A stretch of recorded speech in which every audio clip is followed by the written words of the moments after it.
চাই আর কতটা টাকা চাই তোমার বলবে। এত লোভী কেন তুমি? আর কত টাকা পেলে তুমি আমাদের প্রত্যেককে? নিজের ছেলের জন্য মা বাড়ি বন্ধক রাখলো আর সেই দোষ এসে পড়ল বাণীর ঘাড়ে। ও মোর দারদিয়া, আজকের পর্বে ভাঙতে চলেছে এক পরিবার। ভালোবাসা নাকি অপমান, কে জিতবে শেষ পর্যন্ত? শুরুতে আমরা দেখতে পাই বাণী হোটেলে গিয়ে হোটেলের কাকাকে বলে, আপনি দেখুন না আরও কিছু কাজ জোগাড় করে দিতে পারেন কিনা, আমার অনেকগুলো টাকার দরকার। অন্যদিকে স্কুলে তানিয়ার বন্ধুরা তানিয়াকে বলে, অফিস থেকে তোর বাবাকে বকেছে, তাড়িয়ে দিয়েছে, তোর বাবার কাজ চলে গিয়েছে, তোরা এখন গরিব হয়ে গেছিস। অপরদিকে আমরা বাড়িতে দেখতে পাই সাথী বাণীর হাত ধরে বলে, তুমি আমাকে কথা দাও, বাড়ি বন্ধকের বিষয়টা নিয়ে অনিরুদ্ধকে কিচ্ছু বলবে না। আমি চাই আমার ছেলেটা নিজের টাকায় নিজের পায়ে দাঁড়াক। পরবর্তীতে আমরা রান্নাঘরে দেখতে পাই বাণী রান্না করে পেঁয়াজ কাটছিল আর চোখ দিয়ে অঝরে পানি পড়ছিল। তখন শ্যামলী এসে বলে, তুই কি করছিস এসব? এটা বলে চোখের পানি মুছিয়ে দেয় আর বলে, এ তোর 2 কেজির মতো পেঁয়াজ, এত পেঁয়াজ কেটে এত কষ্ট করে রান্নাবান্না করে এত কষ্ট কেন করছিস তুই? পরক্ষণে বাণী বলে, এখন আমাকে অনেক কাজ করতে হবে মামনি, মিস্টার চ্যাটার্জির পাশে আমাকে দাঁড়াতেই হবে। এই কাজগুলো শেষ করতে পারলে অনেকগুলো টাকা আসবে হাতে, তুমি আমাকে বাধা দিও না মামনি। পরের সিনে আমরা দেখতে পাই বাণী রান্নাঘরে সবজি কাটছিল। তখনই তানিয়া এসে বলে, মা তুমি কি আজকে আমাকে খাওয়াবে না? তখনই বাণী বলে, আমি একদম ভুলে গেছি মা। কথাটা বলেই বাণী তানিয়াকে খাবারটা খাইয়ে দিতে যায়। তখন তানিয়া বলে, মা আমি তো বড় হয়ে গেছি, আমাকে দাও, আমি একাই খেয়ে নিতে পারবো। পরবর্তীতে তানিয়া জিজ্ঞেস করে, মা আমরা কি গরিব হয়ে গেছি? বাবার সত্যিই কি কাজ চলে গেছে? তানিয়ার কথা শুনে বাণী বলে, তোমায় এসব কথা কে বলল?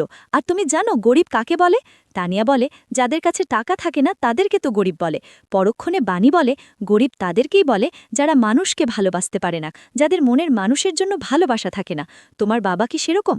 পরবর্তীতে তানিয়া বলে, না আমার বাবা তো অনেক ভালো, আমাকে ভালোবাসে, মিষ্টি মাকে ভালোবাসে। এরপর রাতে অনিরুদ্ধ ঘুমিয়েছিল। তখন তানিয়া গিয়ে মাথায় মলম লাগিয়ে হাত বুলিয়ে দেয় এবং বাবার কাছেই ঘুমিয়ে পড়ে। কিছুক্ষণ পরে অনিরুদ্ধার ঘুম ভাঙতেই বাণীকে না দেখে বলে, এত রাত হয়ে গেছে, তারপরও বাণী এখনো ঘুমোতে আসেনি। এটা বলেই রান্নাঘরের দিকে আসে এবং দেখতে পায় বাণী রান্নাঘরে কাজ করছে। তখন বাণীকে বলে, তুমি এখন সবজি নিয়ে কি করছো? এত মশলা সবজি কি করবে এগুলো? বাণী বলে, কাল সকালে 100 জনের রান্না করতে হবে, তাই এখন একটু সবটা গোছগাছ করে রাখছি, না হলে সকালে অনেক দেরি হয়ে যাবে। বাণীর এমন কথা শুনে অনিরুদ্ধ বলে, তুমি আমার জন্য অনেক পরিশ্রম করছো, আমাকে সাহায্য করার জন্য এত কিছু, অথচ আমি তোমাদের দায়িত্ব নিয়েছিলাম কোনো কষ্ট দেব না, কিন্তু দেখো কিছুই করতে পারছি না।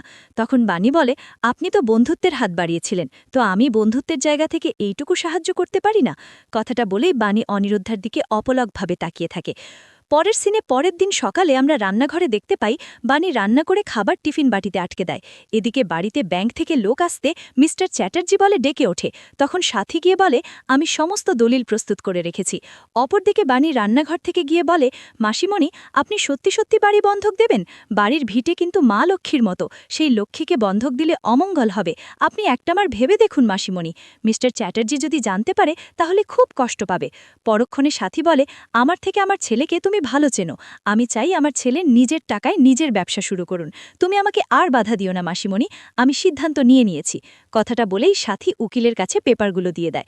পরবর্তীতে সেখানে অনিরুদ্ধ আসে এবং সাথীকে বলে, মা ইনি তো ব্যাংকের লোক, তুমি ওনাকে কেন ডেকেছ? আর তোমার হাতে এই দলিলগুলো কেন? তুমি কি বাড়ি বন্ধক রাখছ? অনিরুদ্ধ এটাও বলে যে, মা তুমি কেন এমন করছো? হয়তো এখন আমার টাকার দরকার ঠিকই, কিন্তু দেখো আমি ঠিক টাকা জোগাড় করে নিতে পারবো। অনিরুদ্ধার কথা শুনে সাথী বলে, আমি কি তোর বাবার মতো, তোর জীবনে প্রয়োজন শেষ হয়েছে? আমার কি ইচ্ছে হয় না আমার ছেলেকে নিজের পায়ে দাঁড়াতে দেখতে? তুই একদম ভাবিস না, পরে না হয় নিজের ব্যবসা দাঁড় করিয়ে বাড়িটা ছাড়িয়ে নিবি। সাথীর জোড়াজড়িতে অনিরুদ্ধ বাড়ি বন্ধক রাখতে রাজি হয়ে যায়। এদিকে আড়াল থেকে বাড়ি বন্ধকের কথাটা বান্টি শুনে গিয়ে নয়নতারা এবং মৌলিককে জানিয়ে দেয়। কিছুক্ষণ পরে সেখানে বিনাকি চলে আসে আর বলে, ছোট মা তোমরা এমন চিৎকার কেন করছো, কি হয়েছে? তখন মৌলি বলে, বাবা অনিরুদ্ধ নিজের ব্যবসার জন্য এই বাড়িটা বন্ধক রাখছে, কিন্তু সেটা আমাদের একটা বারও জানানো প্রয়োজন মনে করল না। অপরদিকে নয়নতারা শিবনাথ রায়কে ফোন করে সমস্ত কথাটা জানিয়ে দেয়। পরের সিনে আমরা দেখতে পাই সাথী বাড়ি বন্ধকের পেপারগুলোতে সিগনেচার করতেই মৌলি, নয়নতারা, বিনাকি চলে আসে আর বলে, বিজনেসের জন্য বাড়ি বন্ধক রাখছো, সেটা আমাদের একটা বারও জানালে না। তখন অনিরুদ্ধ বলে, নিজের বাড়ি বন্ধক রাখার জন্য অন্য কাউকে জানানোর প্রয়োজন মনে করিনি। অনিরুদ্ধার কথা শুনে শিবনাথ রায় বলে, বাণীর নামে বিজনেস করার জন্য সাথী তুমি এই বাড়ি বন্ধক রাখছো? এদিকে মৌলি, নয়নতারা বাণীকে বিভিন্নভাবে দোষারোপ করতে থাকে। পরবর্তীতে সেখানে তাপস চলে আসে আর বলে, ওই মেয়েটা আমাদের আর কখনো শান্তিতে থাকতে দেবে না। আগামী পর্বে আমরা দেখতে পাবো বাণী সবাইকে বলে আমি কিন্তু চাইনি বাড়ি বন্ধক রাখতে। পরক্ষণে শিবনাথ রায় বলে দেখো তুমি যদি চাও এই সমস্যার সমাধান করতে তাহলে আমাদের সবার সামনে তোমাকে মাথা নত করে ক্ষমা চাইতে হবে। অন্যদিকে অনিরুদ্ধ তার বাবাকে বলে মা চলো আমরা এই বাড়ি থেকে বেরিয়ে যাব, আমরা নিজেদের মতো করে নিজেরা বেঁচে থাকব। কথাটা বলেই সমস্ত ডেবিট কার্ড ক্রেডিট কার্ড বাণী তার গয়নাগুলো খুলে রেখে দেয়।